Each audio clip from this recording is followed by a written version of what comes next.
Good day. Today, my group members Christian Mo, Alexa Herbert, and Renisha Ruiz, and myself, Jevan Mahler, will embark on the exploration of the Spanish colonial system and navigation act. We delve into a historical narrative that shaped empires.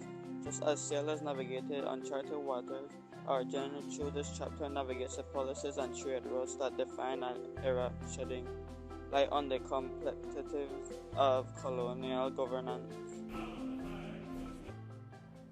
The old colonial system, spanning from 1650 to 1776, characterized the relationship between England and its colonies, governed by the Navigation Acts, which sought to tie the colonies exclusively to England. Tensions rose until the North American colonies revolted in 1776, which resulted in this colonial government system to break. The first Navigations Act in 1650 aimed at the Dutch, restricting foreign vessels from trading with English colonies.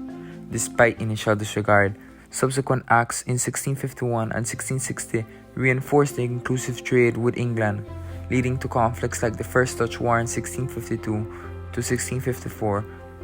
The Restoration government considered earlier acts invalid but passed a new Navigation Act in 1660, emphasizing English or colonial ships for colonial trade. Enumerated goods. This clause was to ensure that valuable tropical produces were kept exclusively for England. The Staple Act of 1663 stated that goods going to colonies from foreign countries had to pass through England first. The Plantation Duties Act of 1673 was hated by colonies. It taxed 4.5% on enumerated goods. The Consolidating Act of 1696, passed in 1696, puts all previous acts together, made provision for better enforcement of Navigation Act. The colonial courts were reluctant to prosecute breaches of Navigation Acts and the Consolidating Acts. It was establishment of Board of Trade, and in 1696, the body was set up to administer all matters of trade with the colonies. Consisting of 8 members, all acquainted of trade and plantations. Functions were encourage the development of the colonies, make sure that the Navigation Acts were working efficiently. Advantages for England. Advantage number 1, they had a monopoly of colonial produce, so colonies couldn't sell their goods to anywhere else. Advantage number 2, the colonies had to buy from England.